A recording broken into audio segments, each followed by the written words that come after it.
Welcome to the For the Reef podcast. Each week we bring our fish nerd conversations from the fish room floor to your living room. We try to bridge the gap between the saltwater aquarium hobby and coral reef conservation. Now, here are your hosts, fisheries biologist and founder of For the Reef Apparel, Mitch Dender, with local fish store owner and first responder, Ian Bell.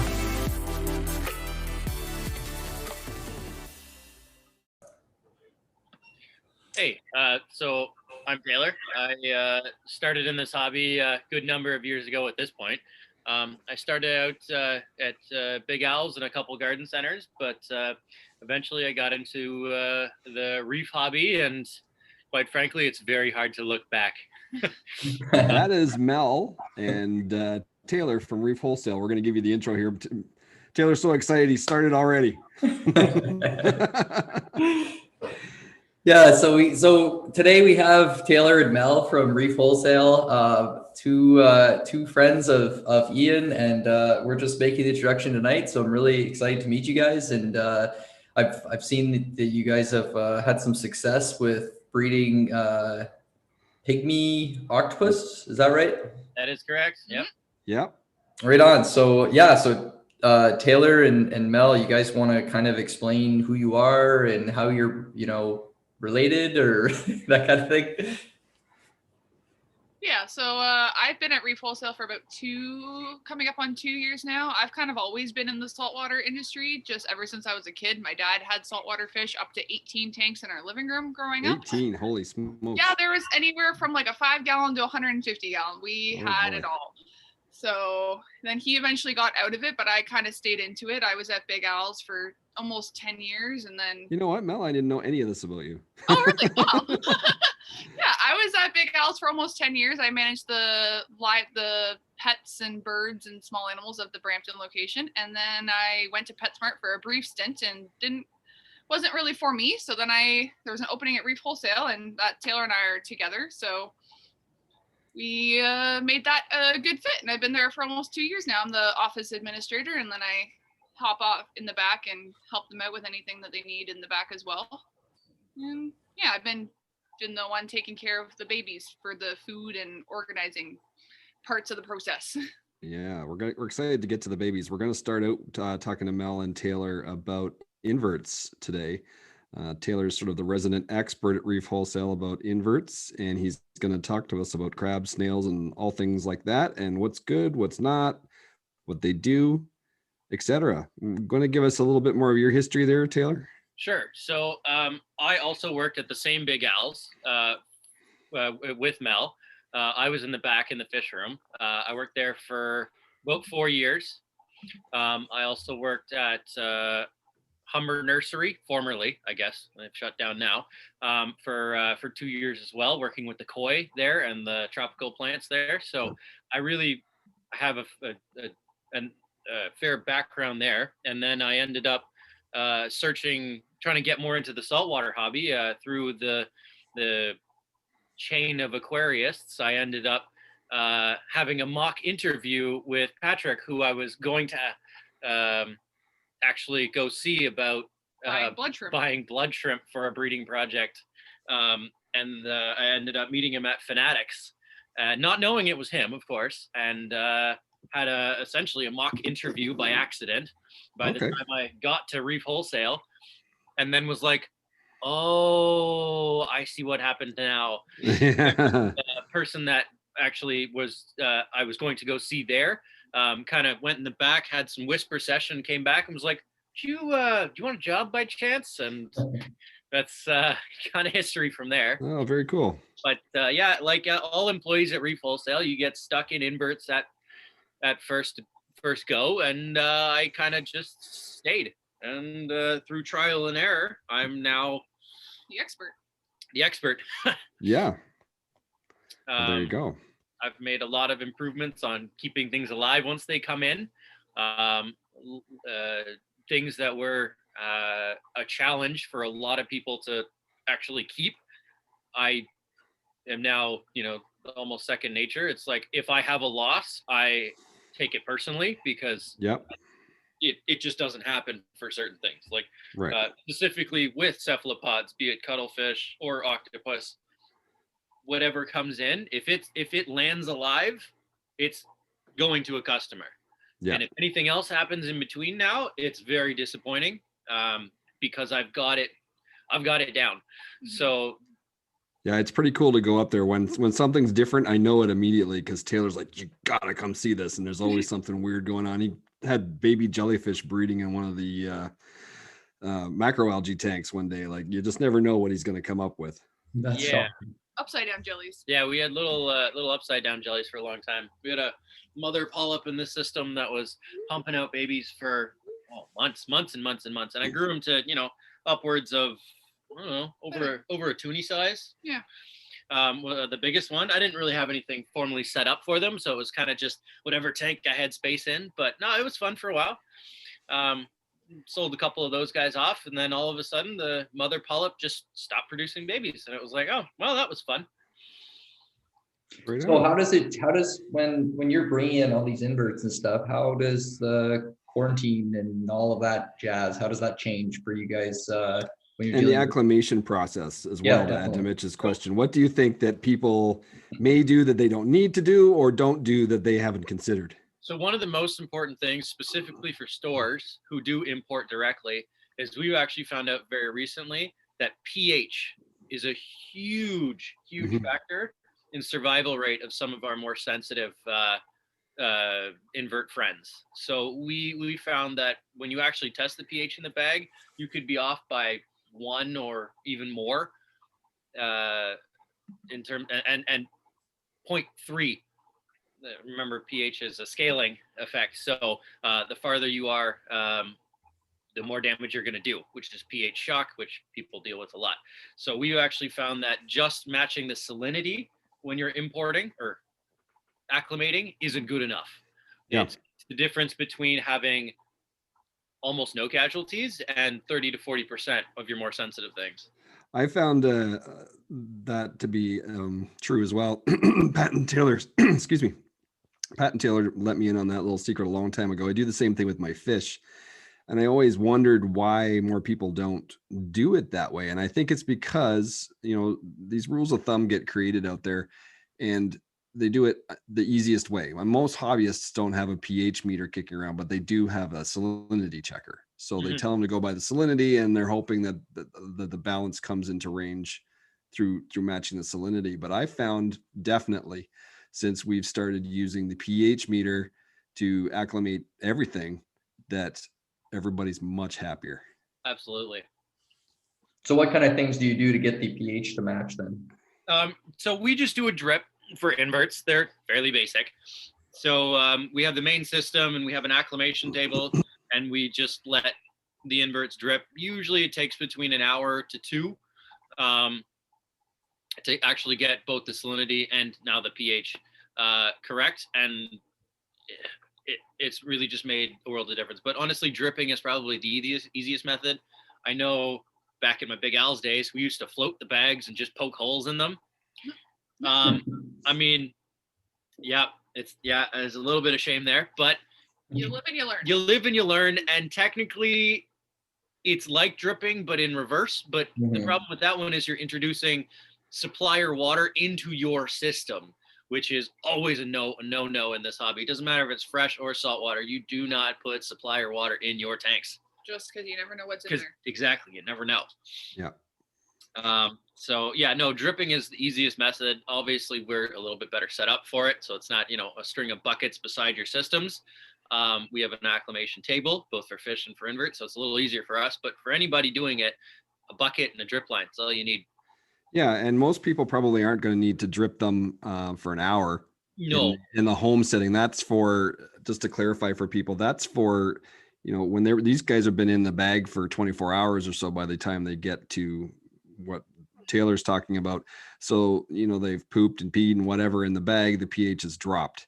So what he's talking about is acclimating them and dripping them with the water from your tank that's at a higher pH and bringing it up so that they match. And depending on how long it's been in the bag, if you're only going home 15 minutes, it probably isn't changing that much.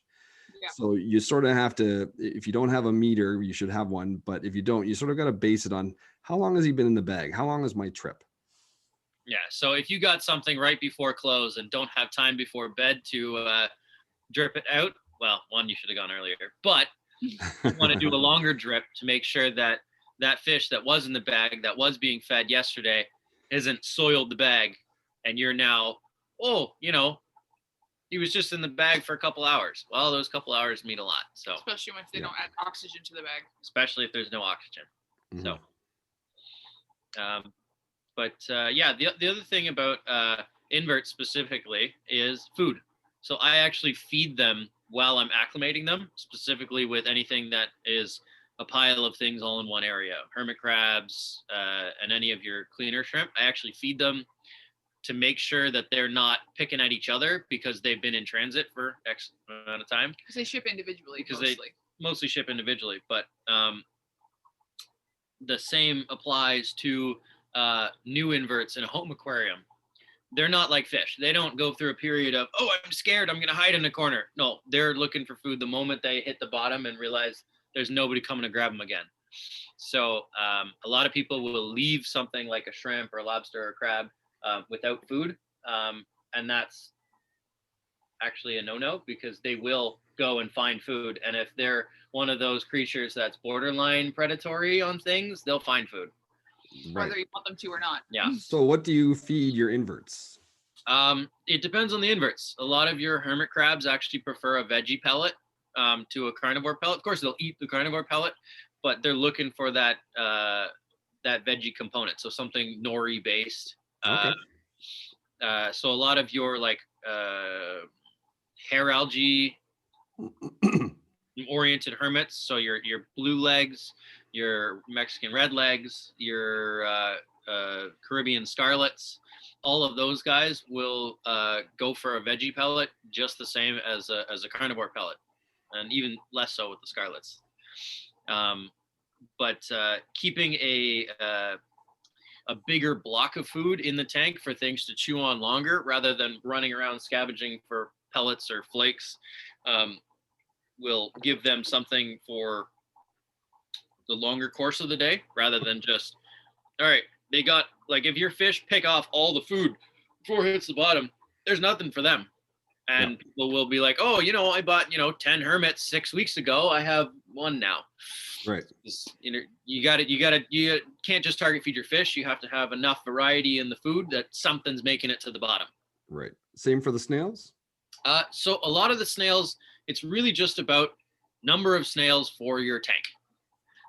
If you have too many snails in your tank, they'll eat up your algae reserves and essentially spend more time running around the tank than actually eating algae, and they'll starve themselves out. Now, obviously, some snails are better at this than others. So things like your Mexican turbos, any of your turbo snails, your bigger, bulkier snails need more food. Right. So if you've got a pretty clean tank, you don't want to get Mexican turbos. If you're coming back after the summer and you're like, the hair algae is longer than most of my corals, so I need somebody to clean it up, you're looking for big eaters. So that's sea hair, that's Mexican turbos, that's Trocus. Well, they're not so much hair algae, but they'll do a good job of knocking it back pretty quick. But it's all about the right critter for the right job. Right. Now, you always hear a lot of rules of thumb out there about inverts per your system. What do you think is the right sort of methodology for people to figure out how many of each or what thing that they should put in their tank? Well, it's all about your community, your commitment to the tank, and how much you're feeding. So if your community is friendly, invert friendly, it's really easy. You can put in almost whatever you want. Right. However, if you want to get into the slightly more invert unfriendly fish, you just get bigger inverts. Sure. So instead of getting, tiny little blue legs, you're getting scarlets or African hermits or something that's a little bit more sizable, and you won't have to worry about them pulling them out of the shell. Sure. And how do people sort of judge how many of things they should put in their tank? And that's where it comes to feeding and how in your commitment to your tank. So if you're in your tank every day hitting it with frozen food or coral food or feeding, you can put in piles of cleanup crew because there's food available for them to clean up. Mm-hmm. If you're maybe at your tank once a day, maybe if that, and you're not really feeding anything other than what your auto feeder is feeding or what you're feeding it, you're looking for a little more sparse on the cleanup crew. Okay. So it's all about food going in. If you're, like I said, if you're feeding the bejesus out of your tank, you can load it with however much you want. Right. But then your commitment needs to be high because you got to keep that tank fed and clean. Right. And then that goes into equipment, but that's good. Each hobbyist their own. So how's your feelings about starfish? I've never had much success with anything other than like bristle starfish and stuff like that. But what's you guys' take on those inverts that are kind of, I think a lot of people have their crabs, a lot of people have snails, all those types of things. What are kind of those out of the box, on the fringe type inverts that some people get? Some people, like another one is an arrow crab. I've always wanted to get an arrow crab in a lagoon tank. Is there any like inverts that you think we don't see a lot in the hobby, but are actually pretty hardy or easy to keep, or specific requirements, anything like that? So starfish get a bad rep for being melters, and a lot of the time that's true. But for what I've seen, especially from my Big Al's days, I had a lot of new hobbyists coming for information from people who really didn't have a lot of experience. So starfish, Phromias specifically, are varying levels of difficulty. Like Phromias from the plain red ones to the fancy necklace Phromia and some of your other more obscure ones, they are a challenge. If you are not committed to your tank, i.e. keeping your salinity stable or less than 6-week-old tank, don't bother. Honestly, don't waste your money. They are for somebody who is doing really good upkeep on your tank. Big salinity swings, we've had casualties with that in shipping, where they come in at 0.023 or 2.2. We bring them up to 2.6 too fast, and they're putting the next day. Much slower so drip. the much slower drip, well, for the acclimation part, but big salinity swings are the bane of starfish existence. So if you're manually topping up your tank, say once a week when you start seeing bubbles, don't bother with a Phromia. They will melt on you, absolutely. If your tank is less than 6 months old, I would not recommend a starfish. Most of your starfish that aren't eating somebody else are looking for biofilm. That's what's the microfauna growing on your surfaces. Sure, they'll climb over pellets, and those pellets will disappear. That's food too, but the bulk of what starfish are looking for is the biofilm. Right. And that's with your Linkia, your Phromia, your Phromia, and your Echinastria stars. Those are your friendly, reef-safe starfish. So we have actually had amazing success with Echinastria family of starfish. They are so much hardier than the Phromias and the Linkias. They come in not nearly as many colors. We kind of get some red ones and we kind of get some orange ones, and that's really all we've been able to find so far. But they are bulletproof. If you can get an Echinastria star in your tank, you can reef safe too. Reef safe, yeah. You can abuse your system far more, as they're way more tolerant to both salinity that we've found, as well as just not melting after, say, 6 weeks of being in your tank and going, I don't know what happened, it's just gone. No, they've been like if you get a Phromia, specifically double stars, they're famous for it. A little piece breaks off on shipping, that starfish is gone. I've had Echinastria stars come in with 2 legs and 3 nubs and part of their main body missing, and they're still crawling around in the tank, and they just don't die. So I have nothing but good things to say about Echinastrias. And then to shift to that style of starfish, the Linkias. Linkias also get a really bad rep. But again, a lot of it is that I have found salinity plays a big role. So if your salinity fluctuates a whole bunch, right, they're they're better than the Phromias, but they're still not bulletproof. You can still mess them up there. And there's lots of different types of Lynchias, and some Lynchias do better from different parts of the world. Honestly, we've had the blue Lynchia starfish, classic one, come in, and they look like they're doing great for 2 weeks. We get another batch in, and that batch from somewhere else in the world just, we have losses on those, but that first batch that was from somewhere else, not a single casualty. So they're definitely a little hit and miss, Lynchias. So if I recommend any of the 3 that I just mentioned, Echinastria stars are by far my favorite now. But no, for your average hobbyist, go for a Lynchia if you can find them over a Phromia, and just try to keep your system stable and give it 6 months to a year. Don't rush it. I know the starfish are pretty. They're not always in stores, but they will be again if they are popular. Mm-hmm. So really, I got to stress, don't rush them. And in terms of your slightly more predatory inverts like coral banded shrimp or arrow crabs, they're just like a slightly more predatory fish. If your community won't support an arrow crab, like you love your nano fish, your your feather duster colony that sprung up on your rocks, your tiny little hermits, don't get an arrow crab. If you've got semi-predatory fish and you're looking for somebody who's going to stand up to, hey, are you food? Are you food? That arrow crab's going to pinch them right in the face, and they're going to leave them alone. Coral banded shrimp are also kind of that. Some people have hit and miss with them. Really, it's just about tank size with them and who's in the tank. So I actually, in my home tank here beside me, I have actually 4 varieties of coral banded shrimp 3 varieties, 4 shrimp total in the same 120 gallon tank.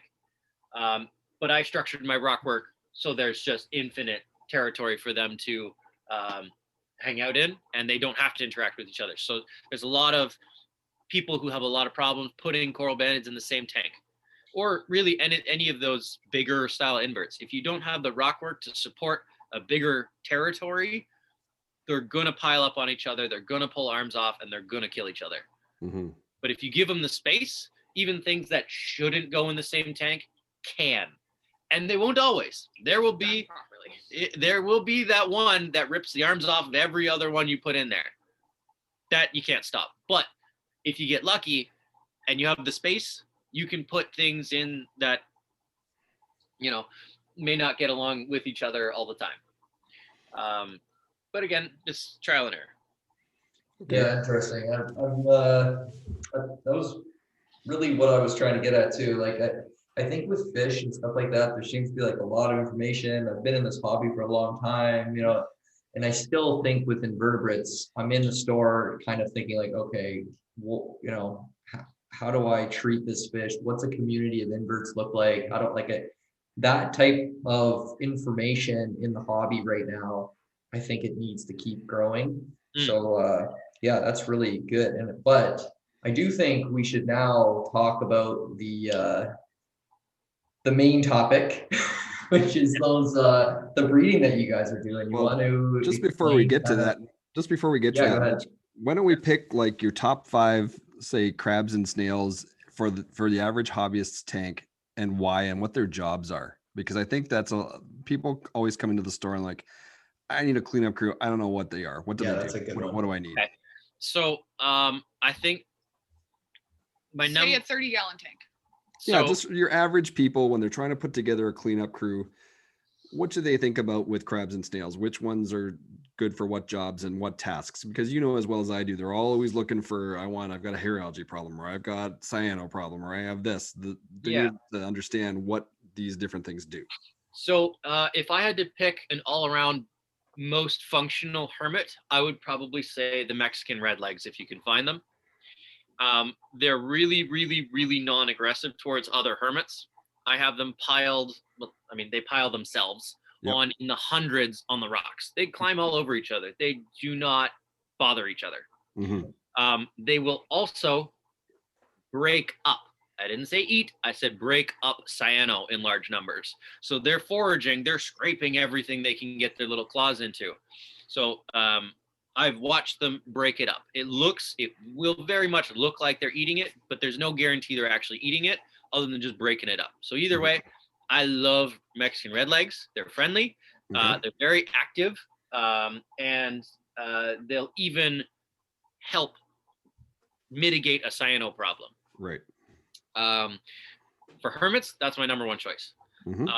In terms of snails, it all depends on what you want. If your tank is clean, you keep it clean, there's no hair algae problems. We get some turbo snails from Africa. I call them crown turbos. They are your be-all, end-all, long-haul snail in your tank. They will last you years. They don't need a lot of food, but they don't eat a lot. So if you want to just keep that tank maintained, those are your boon of your hobby, because you buy 10, you'll have 10 for a year or two at least. Like, they just last. They do really well. In terms of a cool little scavenger hermit, polka dots. They're out of Florida and the Caribbean. They're the closest thing to an invert with personality you can get. They will fight you and run away at the same time. They get to a really reasonable size. Like, they'll get up to a turbo shell. They're fairly available, as they're from Florida, so you can get them pretty easy. They get nice and big. They're really friendly. They don't hurt anybody. They don't eat your corals, and they're orange with spots, and they got a little. I found those actually are very popular. They're just that little bit bigger with a little bit of color, and people can see them. Yeah, and they're not something like crazy expensive, like a blue knuckle hermit or a Halloween hermit, where they get big and they can be a problem. Specifically, blue knuckles with algae. Not a problem for everybody, but blue knuckle hermits will actually eat macroalgae.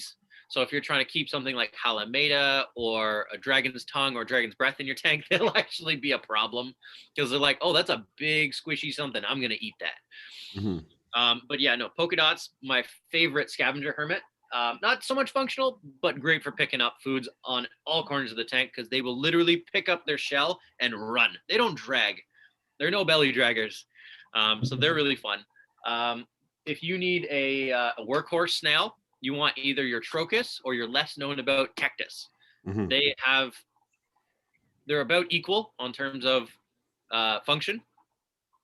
That green slime you're constantly scrubbing off your tank, you get enough of those in your tank, you'll never have the problem. It'll be clean all the time. In terms of hair algae, it really depends on how bad you are. If you're really bad, red emeralds, which are not emerald crabs that eat red macroalgae, they're a different crab. But red emeralds are more aggressive in their consumption of foods than greens, from what I've found. If you have a real big hair algae problem and it's not containable with a couple of small crabs, you want a sea hare. There's just nothing that eats through hair algae faster than sea hares. And gently. They will go over corals. They don't leave slime. We've actually used them in concentrate. So we put like 5 sea hares in a small container with a hair algae afflicted coral, and within like an hour, it's perfectly clean and it stays open almost the whole time. So Mexican redlegs. To go back to your comments on the Trochus snail too, they have the ability to flip themselves over, if I'm correct, whereas some of your other snails that might be less expensive, like the Astrea, if they flip over, you don't help them. Yeah, so Astrias, I would still give above average in terms of flipping. If they're strong and healthy, they'll flip. If they land directly face up with their point into a rock, they're a gunner. Trochus and as well as Tectus, but mostly Trochus, do have the ability with their shorter shell cone and much longer reaching foot. They are your best flippers other than turbos. Trochus are definitely probably the best all-around work snail. They'll keep your tank clean. They don't burn up if there's not enough food, like a Mexican turbo. They're really great.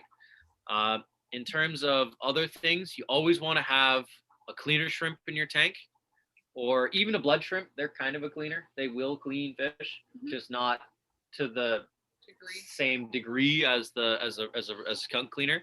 But I always recommend having at least one cleaner in your tank, because even if you do break down in some ick, it will help your fish if it's been sitting in that tank for a long time. The fish know to come to it for cleaning. They're always a good thing to have in your tank, and nobody's really going to eat them because they clean them. Even your predatory fish, as long as they have cleaners in their home range, won't eat a cleaner shrimp. Right. Well, I have a Melanaris wrasse. Do you think he would bother the cleaner shrimp? Because I love a lot of the shrimp, but I have a Melanaris wrasse, so I've been avoiding them. It honestly depends on your fish. Yeah. Melanaris wrasse typically shouldn't go after a larger size cleaner shrimp.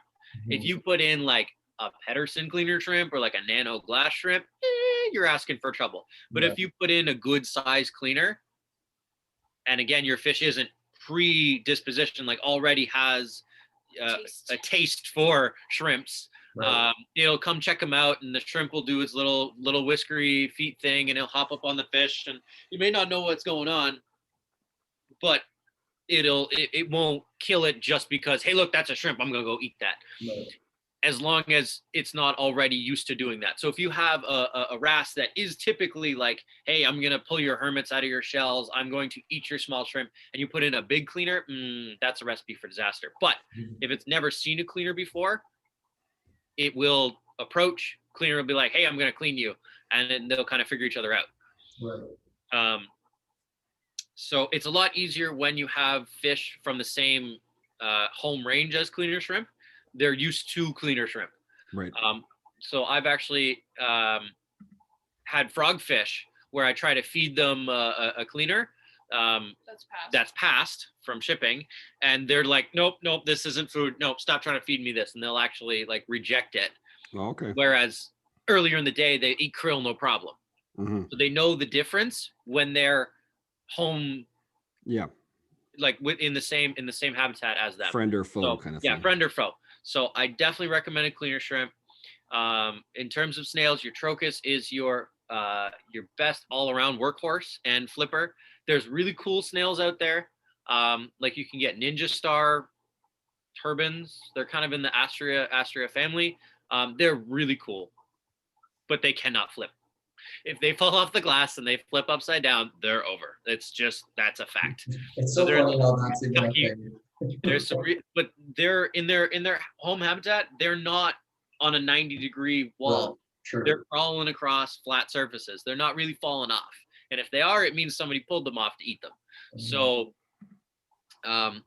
snails aren't meant to always be able to flip themselves, because wherever they live in the habitat, they don't need to. So they won't evolve a trait they don't need. So if where they are, they're not in need of, constantly falling off the rocks and flipping themselves back over, they'll suck at falling off the rocks and not flipping themselves over. Yeah. So yeah. Yeah, I mean, if you buy a tank and you've got pests in your fish tank, coral banded, arrow crab, absolutely. Arrow crabs can be jerks, definitely. But if you want to have an arrow crab and other hermits, just get bigger hermits. Can't pull them out of the shell if, they're bulky enough that they're going to put up a fight. Right. When they're tiny little blue legs and you got a big old arrow crab and he's like, okay, I'm done with your bristle worms. Yeah, I'm going to pull these guys out of their shells. Yep. Kind of thing. So, yeah, you always want to be careful. Always do your research. Again, the internet's a big place, but give it a glance before you just go, I like that, I'm going to put that in my tank. Yeah. It's a good way to lose money. I noticed you haven't talked about urchins. So urchins for the hobbyists are very personal. So if you've got just a fish tank with no coral, go nuts.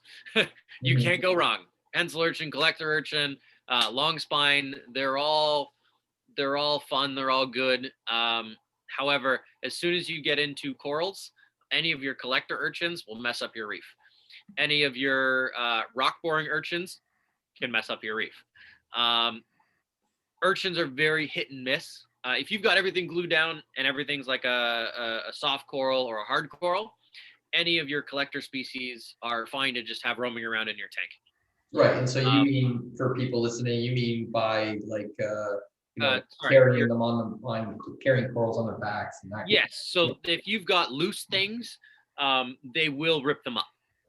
Zoas are a classic example. You've got your nice expensive plug and they're a little fresher than maybe you would like, and all of a sudden you come back and you go, my Zoas are gone. And then you see them on your urchin and you go, oh, that's cute. And then your Zoas are gone because the next day he dropped them off somewhere in the dark and they shriveled. So like they can be annoying. But if you want to have a reef, you want to go and urchins, and you're going for a softer reef, long spines can be a good match as long as it's a big tank. If you have a small tank, we have found that long spines from some regions, and it's impossible to tell when you go to a pet store where the urchin came from necessarily, will go after some soft corals if they're literally starving. So we've had some problems. Or if the coral is not doing well. Or if the coral's not doing well. Eat my torch. My torch was all shrunk up. Was sad, and the urchin came over and finished the job. So they're very hit and miss. It's easier to not have them with corals. Probably your safest urchin for a tank would be something like a tuxedo urchin, just because they're so small. They're not going to have a whole lot of ripping power, and they're primarily gauged towards calcified algae. So I feed the urchins at the shop Halimeda. They go through it like rabbits and lettuce, honestly. I have to grow it specifically to keep it for them. And they love the stuff, your calcified algae. Now, long spines will actually eat coralline algae, whereas your collector species, they'll starve out before they get to that stuff. So having one urchin in a tank, pretty safe. You want to get 5, you better have a big tank. All right. But don't be afraid to get an urchin. Just be aware that they each present their own challenge. And if your tank doesn't present the problem that with that urchin, so like you're running it all fish aquarium, feel free to get whatever your heart's desire. If you're running a soft reef, maybe an urchin isn't your best bet. Proceed with caution, really, is the best advice. Or just listen to your friendly neighborhood store. They may not be right all the time, but at least they've got the experience of keeping these animals to be like what not to do. Keyboard warriors are nice, but you don't know where they're coming from. You don't know their experience.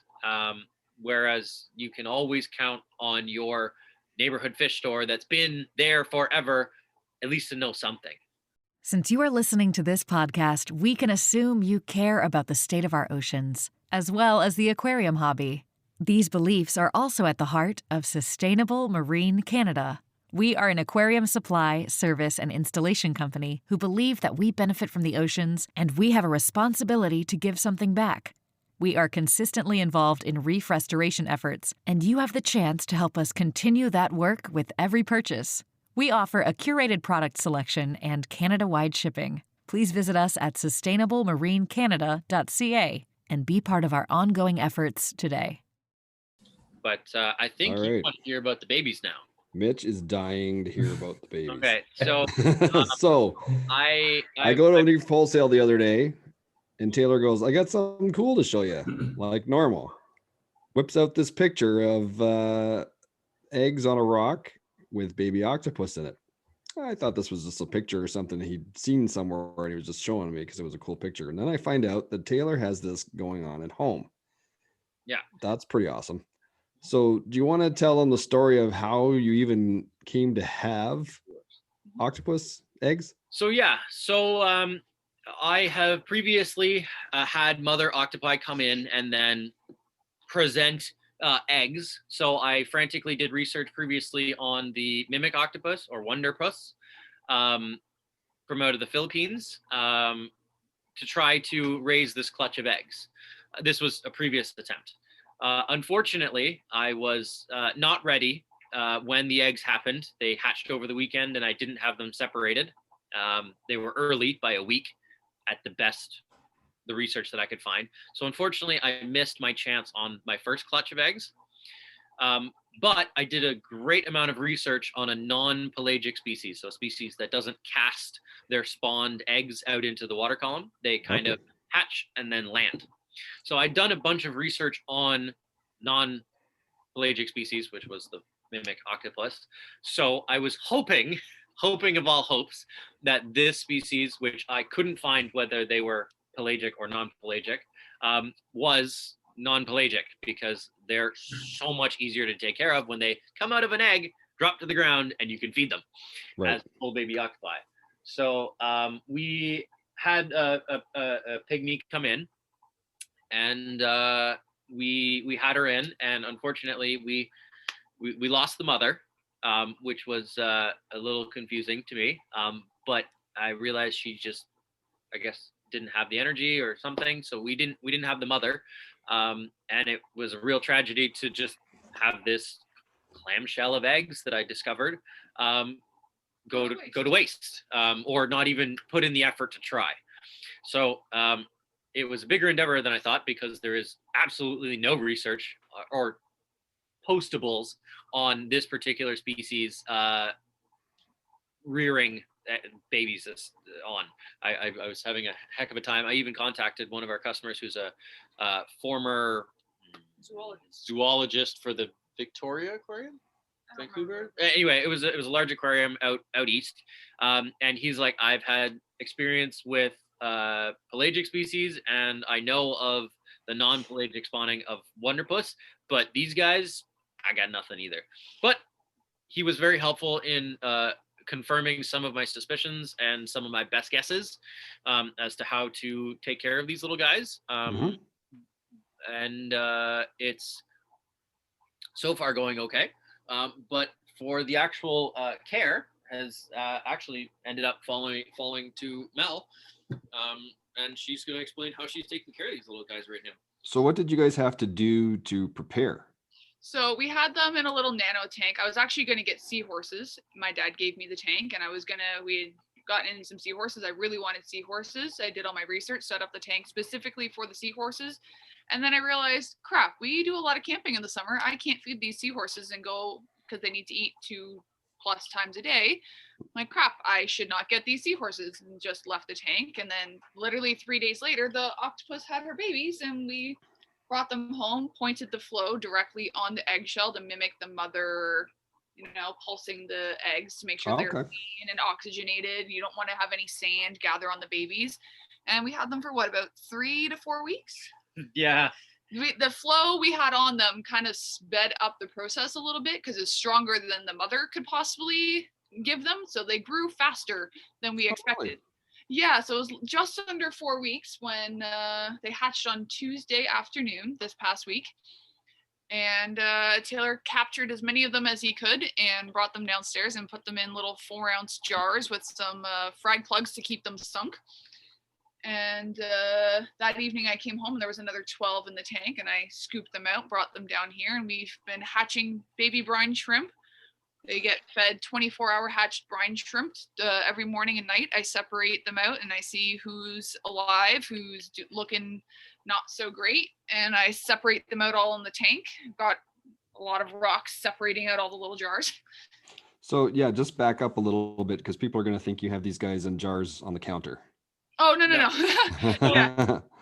So we've got a shallow, fragging type tank. It's, I guess, about 20 gallons. And we've got the jars inside that tank that's got a heater and a pump circulating the warm water around the jars, so that if the babies escape the jars, because, octopi are very smart and can escape the holes in the jars, the lid of the jars, that they would escape into the tank.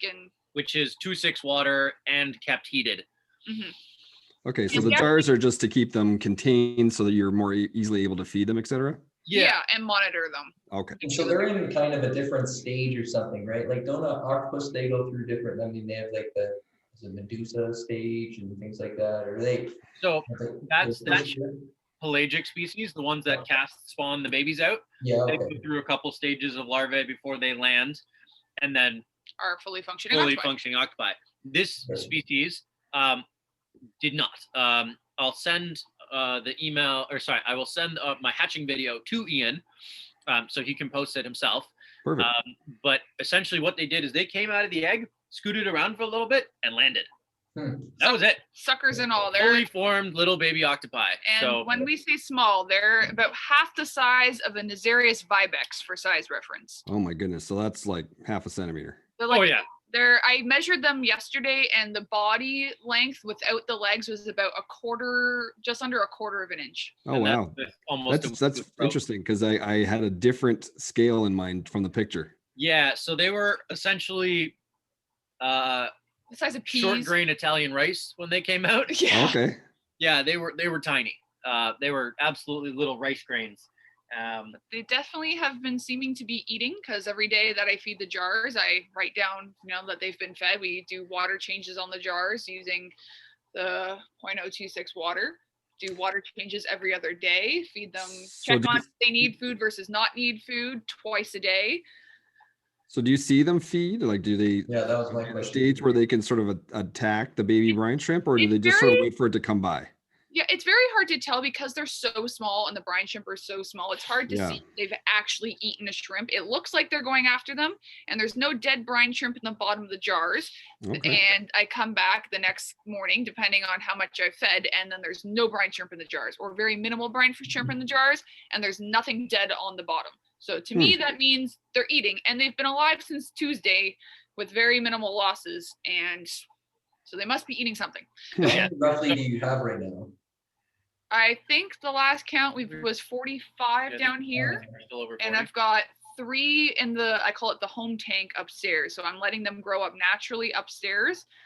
We've got little mysid shrimp up there, as well as I put the freshly hatched brine up there too, to give them food sources, and they like to hide under their shell. They'll hide in the halimita that I have in there. They'll stick onto the rocks. They appear to get scared too. So if I try and get my camera out to take a picture and I move too quickly, they'll get scared and run away. That is so cool. So yeah, so you guys really had high survivorship with this. Oh, absolutely. So far, I don't want to get our hopes up, but so far so good. We've actually had way higher success than I thought. We think total losses, I think we had 60 hatch total, and we've had, I think, 6 or 7 total losses, and that was within the first 24 hours. Yeah. Which is when you would expect the losses. They hatched, but they weren't quite ready to hatch, or they weren't the strongest of the batch, and then they don't eat and they die. So we had a couple losses in the first 24 to 36 hours and have only had 1 loss since then. Yeah. And that was one of the ones that I had noted was looking a little bit weaker. They weren't changing colors. These guys can change colors. They're excellent at camouflage. Yeah. Sometimes I don't know that they're in the jar, and I look at them and they're completely camouflaged to the frag plug that I have in there, and then I pick up the jar and I'm trying to find them, and then all of a sudden they go dark and then run away. That's so cool. Yeah. So what's the plans for feeding them and whatnot going forward, like with the positive assumption that they do all well? So the next step is getting them onto mysid shrimps. We do have a bit of a colony going. So that's the same as mysis, like the food brand shrimp, but they're just a different variety. Okay. And they're a little smaller. So our plan is to get them on live mysid shrimps, whether that's either maiming the shrimps and handing them to the babies, or letting them free roam in the cups until they catch them. Because they have to learn how to eat the food. Yeah. Right. And I've always understood that octopuses need to be entertained too. So I would assume that them being able to hunt would be fun for them. Yeah. Mm-hmm. So always being able to chase something down, be it brine shrimp when they're a little bigger, or the mysid shrimp spinning around in the tank, should keep them entertained. That will be the challenge later on, much later on, is keeping them entertained, ironically. But I find checking on them twice a day and then picking, like, they're just chilling in their jars, and then I pick up the jar and they're like, oh my God, what's that? They can like recognize me as a person. Like I pick them up and they like look at me, and then they try and hide, or they run away, or they'll like stick on the glass and like give me a little bit of a show. Like they're really, really cool and smart little creatures. And I think they're sleeping when they're clear. So when they're totally clear, camouflaged up against the frag plug, they have no color pigment to them whatsoever. They appear to be sleeping. And then when I move the frag plugs and move the jars and kind of shake it around a little bit to make sure that they're alive and not just dead, they activate. They activate and they kind of wake up and go dark, and then they go, oh shit. Sorry for the language.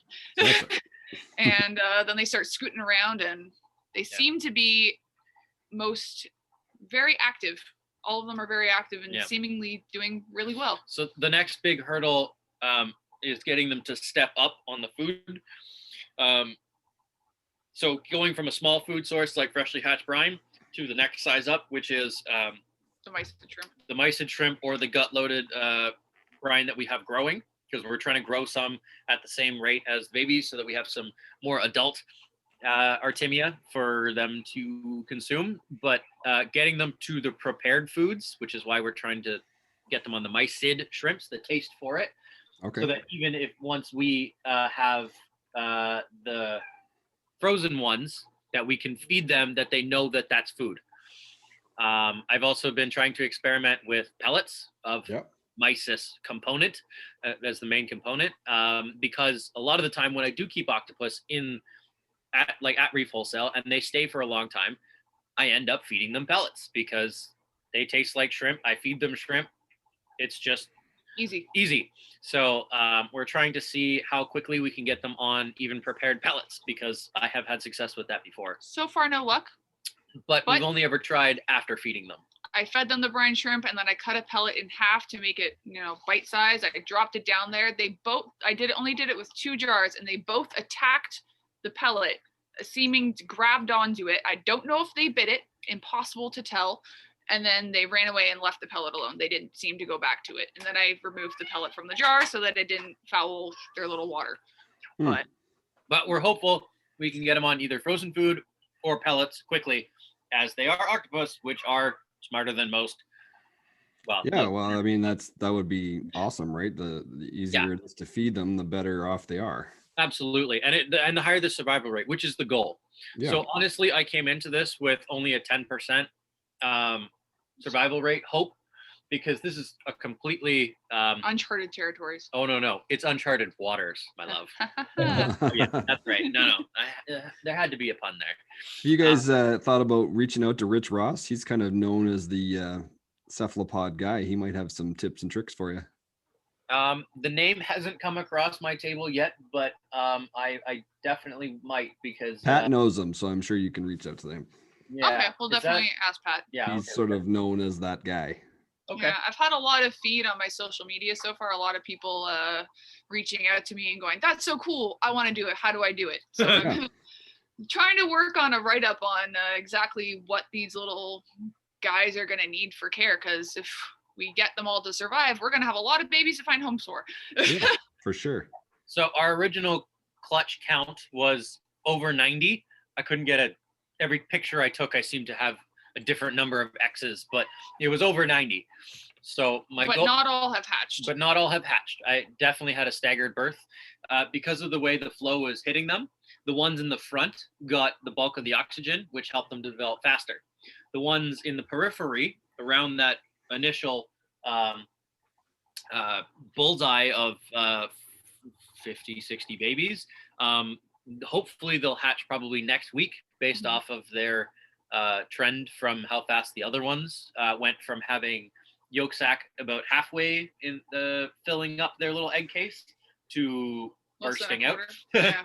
So we should have maybe a week, maybe 2 at the most for the farthest ones out. But yeah, as it turns out, you can see them moving their tentacles in the eggs. Okay, so we got it. But yeah, so as it turns out, oxygen equals growth rate.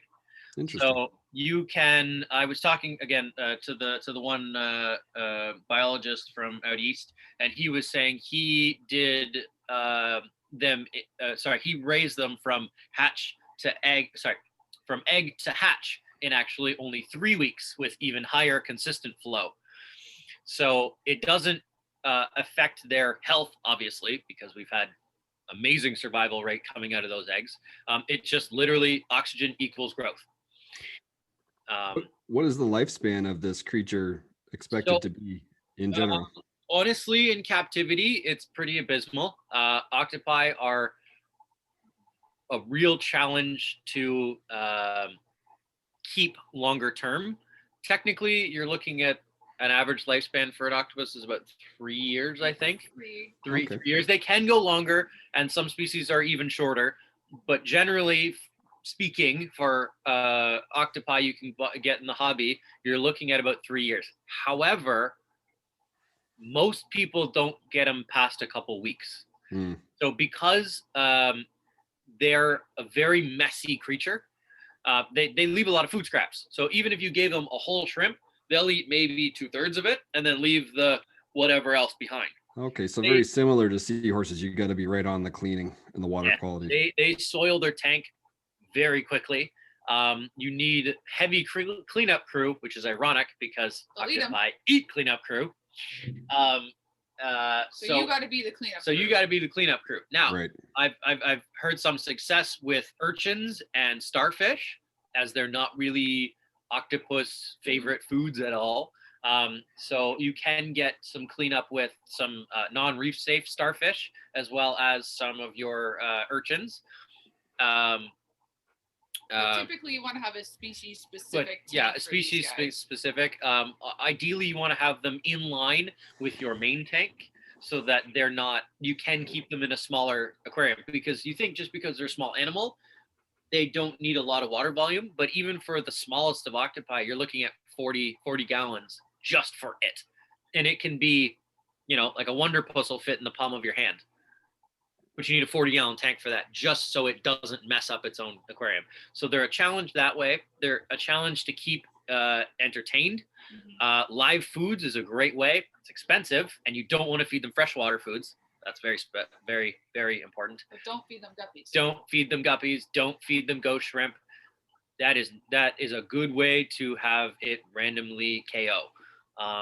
Unknown parasites. It's something to do with the freshwater shrimp's protein. Doesn't work well in saltwater. They just don't go backwards. Anyway, I'm not an expert on that, but I have heard it does not good things. So try to stay away from freshwater foods, feeding your saltwater friends.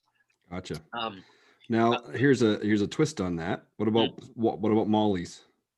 So mollies, if you feed them if you have them at 2.6 and you feed them at saltwater foods with the right proteins and acids, you're probably okay, because they are a species that deals with either full salt, brackish, or fresh.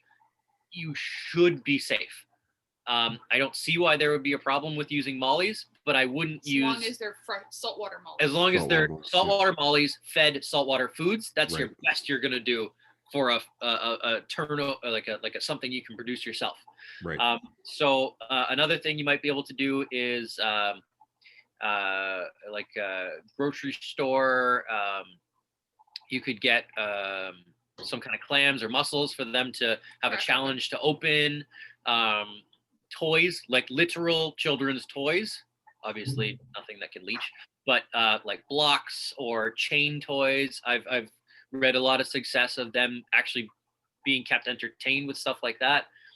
Having them have a home spot, like literally like a little house, be it a conch shell, very successful that I have read in keeping them for longer than a year.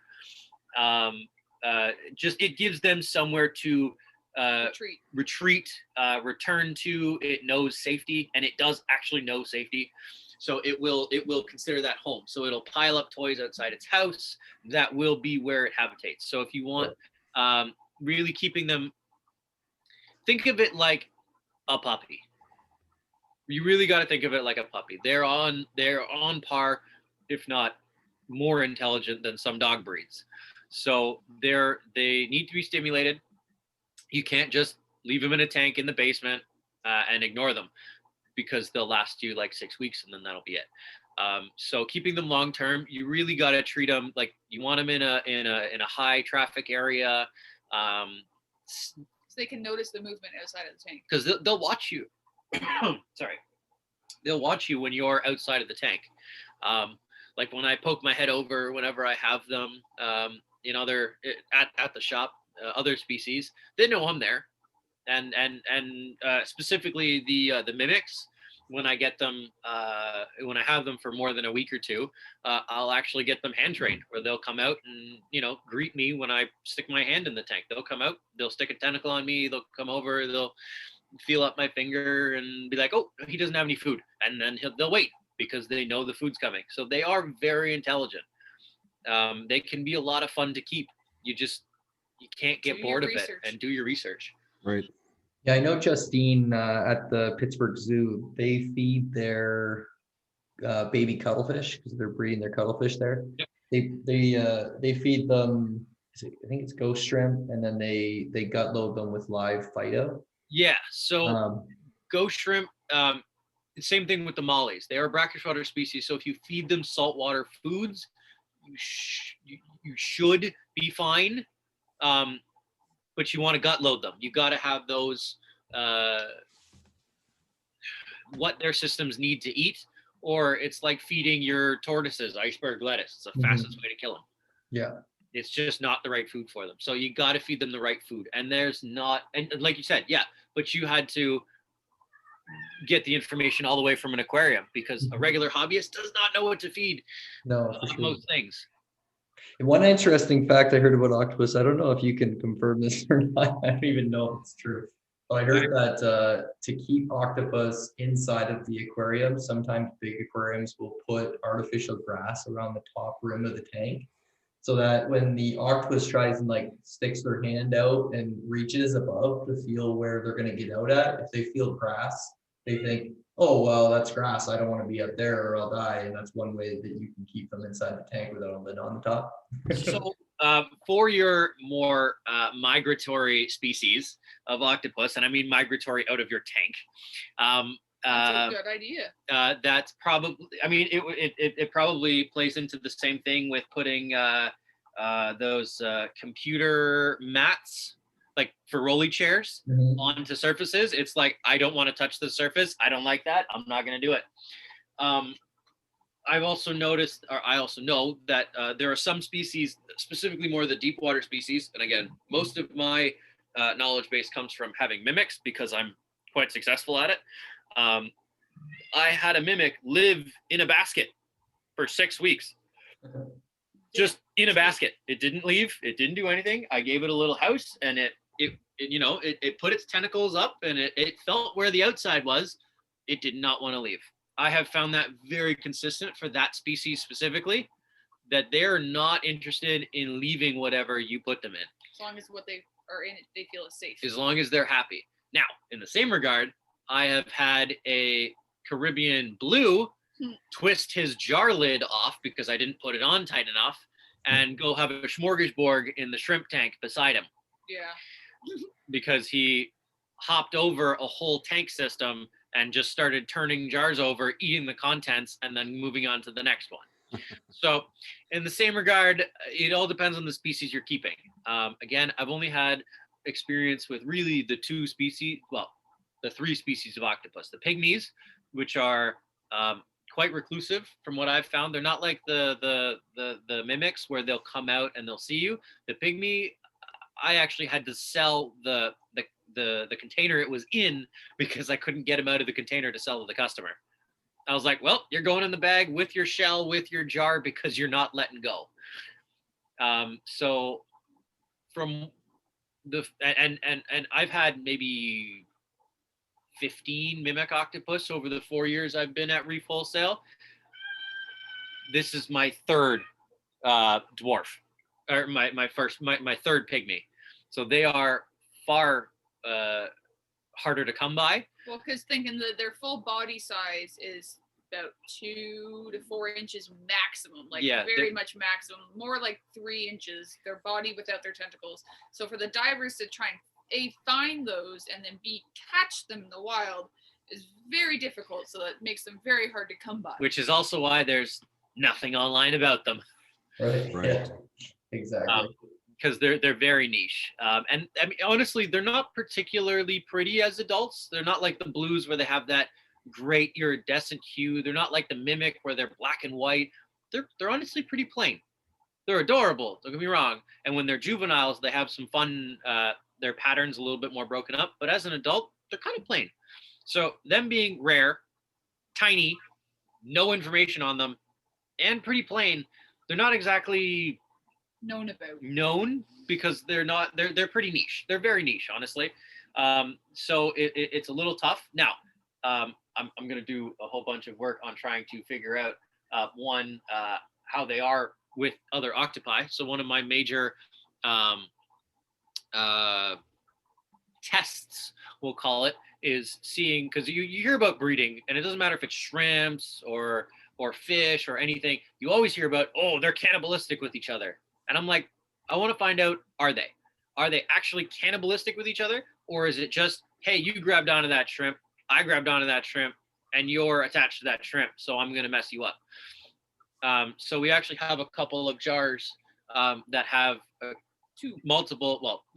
couple jars that have 2 babies each, to see if they are actively trying to cannibalize like some other species of octopus, or if they're just, I grabbed onto you and you have tentacles and I have tentacles and we have a problem now, kind of thing. So far they're still alive. And so far for octopi per jar, they're alive. They're doing okay. So the whole, at least for these guys, for the limited amount of trying we're willing to, because I really don't want to sacrifice any of these guys in the name of science, but I'd like to, to see, because if we are writing the book on these little guys for the breeding experience, having the ability to have them all spawn out and then separate them a day or two after is huge. Whereas otherwise you have to literally be there and have the spawn and like separate them out, because like coral banded shrimps will kill each other as they're floating through the water column.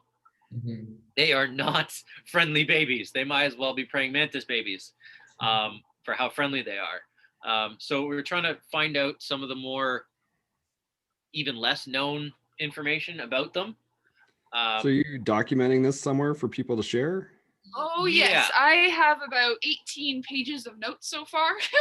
Oh, you should maybe join Marine Breeders Initiative or something and share your information on there. Yeah, once I kind of get it all more put together and I have it more than just jot notes on my phone, I am going to do like I don't want to say formal write-up, but like sort of like a formal write-up of my experiences and what I did, what I didn't do, what worked, what didn't work, where did we run into problems, that sort of thing. What our setup looks like. I'm taking a lot of pictures, so if you follow my Instagram, you'll see all the little octopus babies updates and whatnot. I'm trying to do those updates at least once a day, once every other day. But why don't you, if you want to, give people your Instagram so they can follow along? Yeah, so my Instagram is Melissa, MELLISA 9595, and that's where you're going to find all the little baby octopus updates. And once we're further into the, call it an experiment, I will be releasing the full write-up, if you would, of what we did, what I didn't do. We're very hesitant just for, because so fresh. The disaster sake, like the whole thing goes belly up kind of thing. So we don't really want to get a huge following or crowd or anything kind of going on it too soon, because it's still too soon. That's why we didn't release any of the updates until they started hatching. It's like because we could have had them hatch and then them all been, deceased within 48 hours. We didn't know. We may not be able to get them on prepared foods and they could all be deceased in a week. Like, we don't know. So before we get potentially scrutinized for not having something, we'd like to get, like, only talk about the success as it's already passed kind of thing, not in the moment, just because it's a work in progress. It's new. It's work in progress. We're, as we said, in uncharted waters here, and help is great, but everybody too much information is not helpful, and the scrutinization or being scrutinized for, oh, you could have done X, or if you listen to, it's just unnecessary. We're not looking for the public eye on this until it's really a success, because we'd rather quietly just have it disappear if it doesn't work out for some unforeseen reason at this point. then have everybody all hyped up and, taking pre-orders and and then yeah, we're not selling them until they're ready to go. Yeah. So, it's very exciting. I'm very excited. We're all very excited, but it's got a lot of potential for huge disappointment.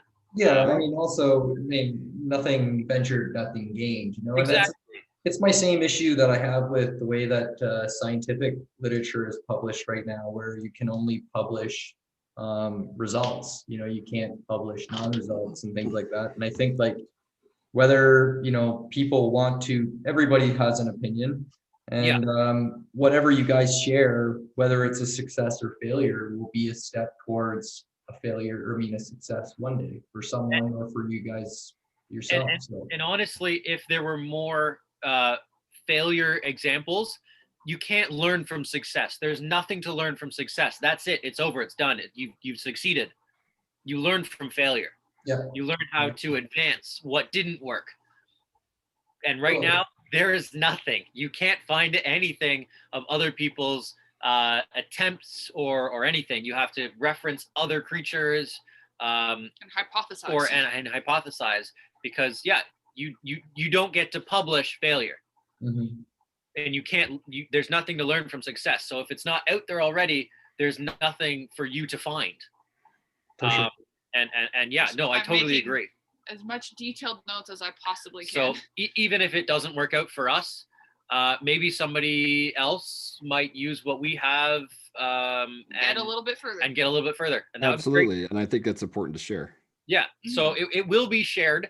It's not a secret. We just want to put it together properly so that it can be of the most use. Gotcha. Yeah. Right on. Do you have any other questions, Mitch? Well, I was just also interested really quickly. Have you bred any other inverts? So I had, I've done the jellyfish. That was fun. All you need is a mother polyp. I don't know how you would attain that, but essentially, specifically upside down jellyfish. Thank you. Yeah. So you have a jellyfish that has returned. Okay, it was explained to me, whereas as an adult jellyfish or subadult jellyfish, they return to a polyp state. So they essentially just produce babies for a while and then turn back into adult. This how it was explained to me. It was really a crazy process, and I'm not sure what happened, how that would have happened, but it happened in the system. So they were really cool. I dabbled in blood shrimp for a little bit. But at the time, I didn't have a chrysal, and I didn't have the food to feed the larvae. It was very early in it was my first saltwater project. What led you to Reef Wholesale? Yes, it's what led me down this road. But there's, again, and that's the other thing about the scientific community. If it's easy, everyone's got an example. If it's super niche or even slightly desirable information, people won't post it because then everybody could do it. Yeah, so that's one of the cool things I find about Reef Wholesale too. Like, Pat's not afraid to dip into these projects with you guys on these things. If he thinks it's doable, he's into it. I mean, look at the massive amount of work that went into the Coral Labs project for Ecotech. A lot of people maybe don't know, but a lot of the lighting research for the Ecotech white paper that was out there was done at Reef Wholesale. Yep. Well, I mean, when you set up your new G5, the first option is the AV Plus Coral Lab setting. That was developed by Pat. Yeah, exactly. Honestly, Pat's been a huge help in helping us gather the resources and the materials. Like, he's loaned us a bunch of the pumps and stuff and the jars that the babies are living in. The tank that they're sitting inside the jars of. He's helped us a lot with. Yeah. Patrick Foster, by the way, for those who don't know, is the guy that owns Reef Wholesale, and he's one of the most knowledgeable people I've ever met. Yep. Struggling to get him on the air. He's self-conscious about being on the podcast, but hopefully one day I will talk him into it. Yeah, no, for sure. He's been a big help. Yeah. Very, very supportive. Well, we're running over a little bit over an hour here, so we better start winding it up. Okay. All right. Well, Mitch and I usually try and touch on anything that we've heard of in the conservation world before the end here. And Mitch, I'm going to reach out to Aaron, our friend with Eco Divers. They're having a lot of issue with stony coral tissue loss disease in the north side of Grand Cayman now, and it's starting to spread. So I'm going to see if we can get somebody from his group or even from the Department of Environment down there to sort of go over that and explain that to us. I haven't heard much from Aaron lately, but I do know that. Yeah, one other thing too that is starting to come out that's really interesting is some research surrounding the recovery of what are they called? Sorry, bait fish type species that were moving back into the shorelines. Right. And they think it's a lot because of sound intrusion and boat traffic and all of that that's slowed down because of COVID. That some of that stuff's actually starting to get out. Right. So that'll be really cool. We'll have to follow up on that. And I must say, Mel and Taylor, it's really, you guys are really wealth of knowledge, and I would love to have you guys back onto the podcast and do some follow-up on this kind of stuff. Your really enthusiasm for what you're doing is very clear. Thank you. I have definitely been told that. Well, once we're a little bit further along in the process, we definitely love to come back on and give you guys a bit of an update on where the babies are at, where we've come along with the project. Sounds great. Perfect. Well, thanks a lot, guys. Thanks for having us. Well, thanks for coming on, you guys. We appreciate it very much. Yeah, absolutely. Thank you for joining us for this episode of the For the Reef podcast. As always, you can reach us at forthereefpodcast@gmail.com or via our websites forthereef.com or sustainablemarinecanada.ca. If you would like to get involved and help the reef restoration efforts, check out our friends at CaymanEcoDivers.com. We hope you enjoyed today's podcast. Please hit subscribe and join us for the next episode coming soon.